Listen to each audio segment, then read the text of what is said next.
What is happening right now in Abuja has stirred a very loud conversation, and honestly, the entire country is watching closely.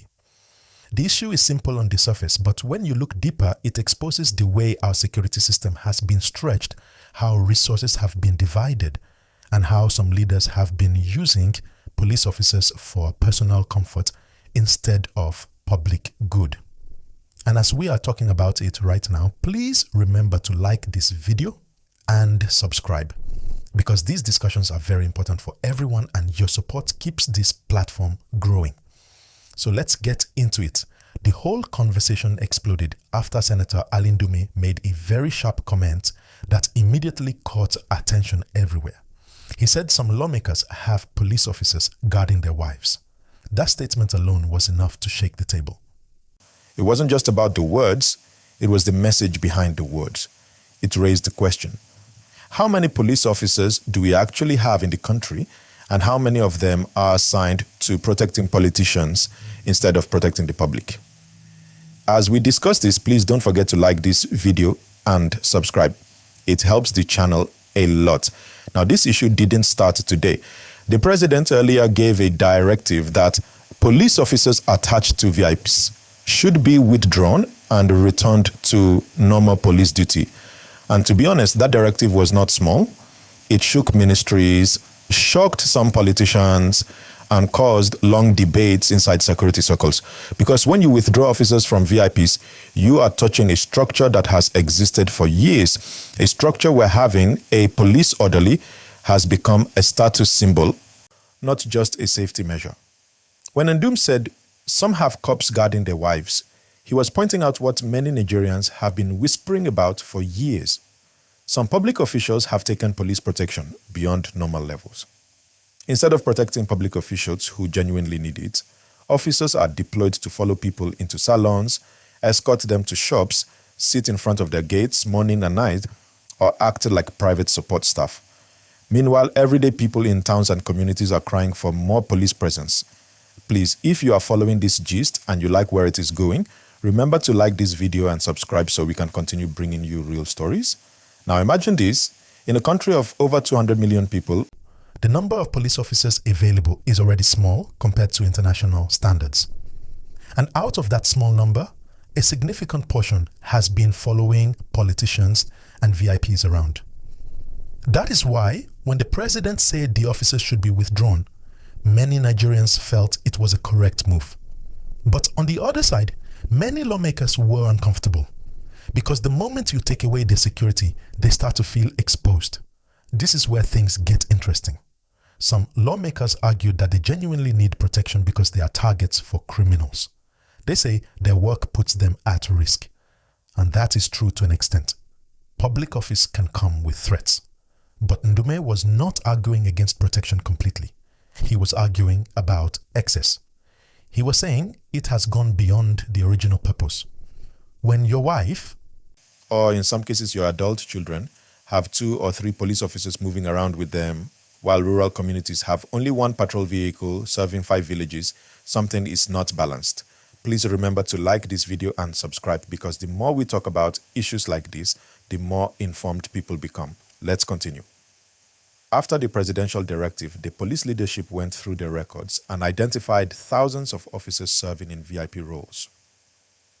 When the number came out, it shocked people. Many citizens didn't realize the number was that high, because when you remove officers from VIP duties and redeploy them to communities, it changes the whole policing structure.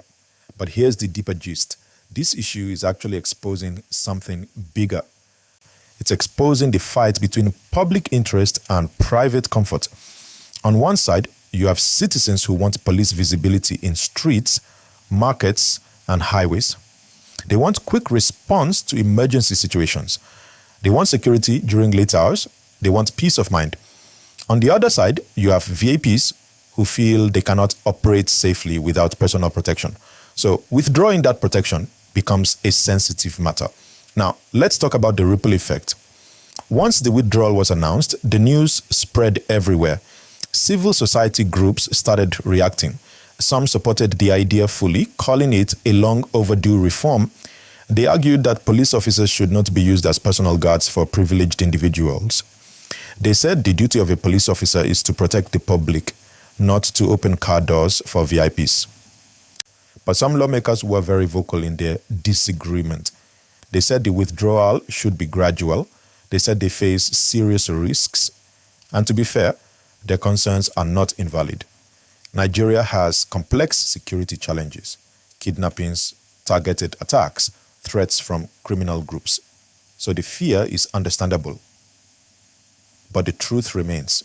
When you compare VIP protection to public safety needs, the gap has become too wide.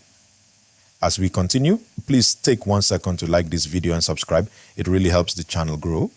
Let's break this down further. To understand why the president made this decision, you have to look at the bigger picture. The insecurity in many states has been increasing. Rural communities are often the hardest hit. The police presence in many areas is too thin. You see only a few officers covering extremely large areas. Sometimes when people call the police during emergencies, the response time is slow because there aren't enough officers on duty. So the government felt that the number of officers assigned to VIPs should be reduced so that more officers can serve the public. Now imagine you are living in a community where you hardly see police patrols. But every time a convoy passes, you see dozens of police officers escorting one politician. It creates frustration. People start to feel like the system prioritizes leaders over citizens. Ndume's statement tapped into that frustration. But I want you to notice something else.